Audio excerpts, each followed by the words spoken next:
16, de 6 a 15. E percorrendo a região frígio-gálata, tendo sido impedidos pelo Espírito Santo de pregar a palavra na Ásia, defrontando Mísia, tentavam ir para Bitínia, mas o Espírito de Jesus não o permitiu. E tendo contornado Mísia, desceram a Troade. À noite sobreveio a Paulo uma visão, na qual um varão macedônio estava de pé e lhe rogava, dizendo: passa a Macedônia e ajuda-nos. Assim que teve a visão, imediatamente procuramos partir para aquele destino, concluindo que Deus nos havia chamado para lhes anunciar o Evangelho. Tendo, pois, navegado de Troade, seguimos em direitura a Samotrácia no dia seguinte, a Neápolis, e dali a Filipos, cidade da Macedônia, primeira do distrito e colônia. Nesta cidade permanecemos alguns dias. No sábado saímos da cidade para junto do rio, onde nos pareceu haver um lugar de oração, e assentando-nos falamos às mulheres que para ali tinham concorrido. Certa mulher chamada Lídia, da cidade de Tiatira, vendedora de púrpura, temente a Deus, nos escutava. O Senhor lhe abriu o coração para atender às coisas que Paulo dizia. Depois de ser batizada, ela e toda a sua casa nos rogou, dizendo: se julgais que eu sou fiel ao Senhor, entrai em minha casa e aí ficai. E nos constrangeu a isso. Amém, queridos? Senhor, nós clamamos a Ti, Senhor, que essa palavra, Senhor, venha de encontro ao coração destas queridas aqui, Senhor, para trazer paz, sabedoria, entendimento. Derrama, Senhor, dessa Tua unção, Pai, que nós possamos, Senhor, ser revigoradas com essa palavra, Senhor. Atende o nosso pedido, Pai, e que nenhuma circunstância, Senhor, haja dispersão. Nós clamamos a Ti, Senhor, em nome de Jesus. E louvamos a Ti, Senhor, por essa mezuzá que está presente aqui. Foi oferta da Tua serva, Senhor. E a partir dela, Senhor, nós vimos transformações e crescimento no nosso ministério. Que assim se proceda sempre, Senhor. Em nome de Jesus. Amém. Refere à segunda viagem missionária de Paulo. E quem está escrevendo é Lucas, né? Ele está dando todas essas passagens de uma cidade para outra, certo? E por essa descrição nós vemos, né, que o Espírito Santo, ele dá direção aos apóstolos, né, desde aquela época, né, como também ele dá uma direção, ele dá um envio específico para eles, de acordo com os propósitos do Senhor. Então, Paulo saiu para ir em determinado lugar, ele estava aí tomando direção lá nos carros, no navio, não sei bem como, ele ia para um determinado lugar, mas o Espírito do Senhor fala ali, né? O Espírito de Jesus não permitiu que ele se dirigisse, então já houve ali. Aí, à noite, ele repousando, dormindo, ele teve um sonho, ele teve uma visão, que um varão, um homem, dizia para ele: passe na Macedônia e ajuda-nos. Aí ele não teve dúvida que todo aquele direcionamento que ele havia pensado estava caído por terra, não ia se concretizar. Então eles começaram a viagem até a Macedônia e passaram por diversas cidades, como ele declara aqui, e chegaram em Filipos. Filipos tinha esse nome, não sei se existe até hoje, por causa de Felipe II, pai do Alexandre. Ele que fundou aquela cidade, Alexandre o Grande. E em continente europeu, ela não tinha, na população dela, de Filipos, não tinha nem 10 judeus notáveis que pudessem constituir uma sinagoga. Então ali não tinha sinagoga, quer dizer, não tinha lugar para Paulo chegar e ministrar a palavra dele, falar de Jesus, ministrar, né? E mesmo assim, a palavra diz aqui que havia um grupo de mulheres que se reuniam à beira do rio. E esse lugar, na beira do rio, os romanos tinham determinado que seria o lugar que os judeus iriam ali fazer a sua adoração, ouvir a palavra, as suas orações. Então é por isso que eles foram liberalmente, né? Porque já havia os romanos dado licença que eles ali ficassem, certo? E aí, aquelas mulheres, então, elas se reuniam na beira do rio. Eram mulheres santas que buscavam oração. E uma certa mulher, a Lídia, a palavra se refere a ela era uma mulher de uma situação financeira bastante boa. Ela era bastante abastada, porque ela lidava com uma tinta de púrpura que ela tingia tecidos e eles usavam muito, a cor vermelha era muito usada e era muito caro, porque essa tinta era tirada de moluscos. E ali eles tinham então aquele processo químico e quem dominava isso se tornava muito, muito bem de vida. E ela era uma mulher inteligente, apostólica mesmo para o tempo dela, né? E ela morava ali em Filipos e ela era assim muito batalhadora. E ela se aproximou daquelas mulheres e, lógico, por um propósito do Senhor, ela se sentiu envolvida por aquele grupo que estava ali. E quando Paulo chegou até eles ali, ela sentiu no coração que ela devia ouvir muito a Paulo. E realmente tudo que Paulo disse ali, tudo que ele pregou, tudo que ele explicou do Evangelho de Jesus, ela se converteu e fez com que toda a família dela se convertesse.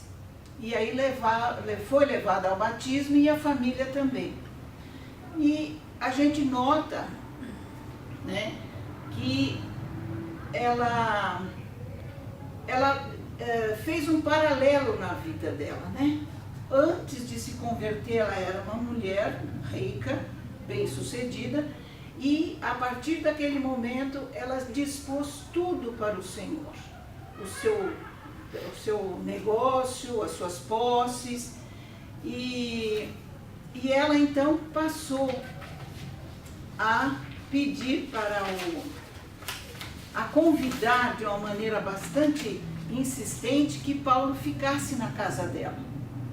E ela passou então a reunir o pessoal, reunir aquelas mulheres todas na casa dela. Quer dizer, não existiam 10 judeus notáveis para uma sinagoga, mas existia um grupo de mulheres que oravam, como nós aqui, né? Um grupo de mulheres que se levantaram em oração para que o Senhor agisse naquela cidade, naquele lugar. E aí passou a existir esse agrupamento, essa reunião na casa de Lídia. Paulo, a partir do versículo 16, esclarece aqui, fala que ele expulsou um demônio adivinhador de uma moça, de uma escrava que andava ali na região, né, ali em Filipos. E por causa disso, ele foi apedrejado, ele foi preso, açoitado. Mais adiante, ali no versículo 20, fala, né, que o pessoal lá da cidade falou: estes homens, sendo judeus, perturbam a nossa cidade. Então eles achavam que Paulo estava perturbando, né? Aí ele foi preso, amarrado, e o apóstolo pregou essa palavra no domingo, né? Nós estávamos assistindo, pregou como soberania. Foi esse a pregação do apóstolo, né? E ele ali, açoitado, preso, sofrendo, ele ficou preso num tronco, mas em vez de ele lastimar, dele murmurar, ele e Silas começaram a louvar ao Senhor. E aí houve aquele ato sobrenatural, que houve aquele terremoto dentro do presídio, foi destruído tudo, as cadeias se romperam e os prisioneiros ficaram todos soltos. Aí veio o carcereiro, né? E ficou desesperado. Nossa, agora todo mundo vai fugir, o que será de mim? Né? E nesse momento Paulo diz a ele, né? Não, fica sossegado, os prisioneiros estão todos aqui, ninguém fugiu. E aí ele vê a situação, ele vê realmente que aquilo tinha acontecido de uma maneira sobrenatural. Ele então se converte a Paulo e pergunta, né, de que maneira que eu posso ser salvo? Então Paulo responde para ele, vamos falar todo mundo junto? Crê no Senhor Jesus Cristo e serás salvo, tu e a tua casa. Gente, com força! Crê no Senhor Jesus e serás salvo, tu e a tua casa. Lá no versículo 31 está isso aí. Né?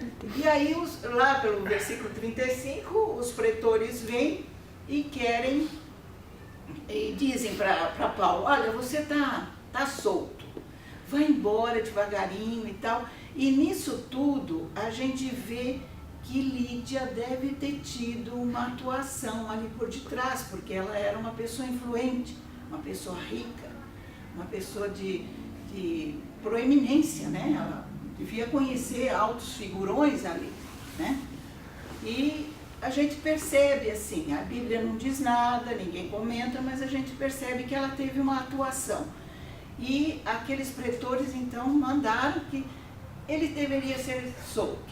E aí o apóstolo enfatiza, né, pela soberania que ele pregou, que Paulo se levanta e diz, não, senhor, vocês me prenderam aqui, eu estava sendo um escravo, açoitinha, me soltar devagarinho, não, senhor, vocês vão me soltar à vista de todo mundo, porque nós somos cidadãos romanos. E aí eles ficaram meio abalados com isso e realmente soltaram ele à vista de todo mundo e eles foram retirados da prisão em honra, né? Apareceu que realmente eles não tinham feito nada de mal. E aí eles voltaram à casa de Lídia, inclusive a palavra fala no versículo 40, e confortaram os irmãos, quer dizer, além deles terem estado lá presos e tal, eles é que vieram confortar aquele povo todo que ali estava. Então a casa da Lídia passou a ser assim aquela igreja. Ela foi a primeira igreja na Europa, a igreja apostólica na Europa. E Lídia, quando ela se despede de Paulo, ela deve ter lembrado que os moradores da cidade diziam que ele estava perturbando a cidade. Realmente, Paulo perturbou tanto a cidade que ela se tornou completamente diferente, né? Já não houve necessidade daquela sinagoga, porque havia a casa da Lídia, que era a primeira igreja da Europa, né? E ela foi a primeira gentia que foi convertida ali na Europa. E vocês veem a influência daquele grupo de mulheres, né? Aquele grupo de mulheres inicial, né? Fez com que a oração daquele grupo fez o Senhor tocar no coração da Lídia. Ela tinha posses, ela tinha influência, ela tinha uma casa boa, bonita, que podia receber todos os cristãos da época. Então, é assim que o Senhor age. Então, nós nunca podemos desanimar na oração, porque o Senhor, através das nossas orações, Ele tem propósitos. Ele vai mudando situações de uma maneira maravilhosa. E aquelas orações, então, prepararam o caminho para que o Evangelho fosse semeado ali na Europa. Ali, começou ali, né? Depois ele disseminou, ele foi para Roma, etc., né? Nos outros países ali. E aquele povo ali de Filipenses, Paulo escreve, né, uma carta para os filipenses, eles é que sempre foram fiéis no dízimo e na oferta, ajudando a Paulo em todas as situações de necessidade dele, tanto que ele fala na carta aos filipenses isso. Amém? Amém. Então, queridas, é mais uma passagem da Bíblia que a gente nota a influência, a realidade que é um grupo de mulheres orando. Então nós não podemos desanimar nunca. Amém? A gente chega aqui para orar pelos nossos filhos, bênção. Mas existe um propósito de Deus. Por isso é que eu continuo batalhando nesse ANAS, mães que oram, porque é um grupo de mulheres que oram e que eu quero ver assim cheio de mães, porque podem transformar um bairro, pode transformar uma cidade, como Lídia um dia transformou a Europa, porque através dela é que começou o Evangelho na Europa. Amém, queridos? Amém. Então vamos levantar, orar e dizer assim: Senhor Jesus, Senhor Jesus, nós queremos, a exemplo de Lídia, nos firmar em fé, em oração, diante de Ti, Senhor, para que os Seus propósitos sejam estabelecidos nas nossas vidas, na nossa casa, na nossa família e onde quer que o Senhor desejar. Em nome de Jesus, nos abençoa, confirma nossa fé todos os dias, porque nós queremos estar em oração pelos 15 minutos diários, em nome de Jesus. Amém. Glória a Deus. Junto, cada um agora falando o seu propósito, o seu pedido, né? Cada um eu vou falar, meu pedido sou eu mesma.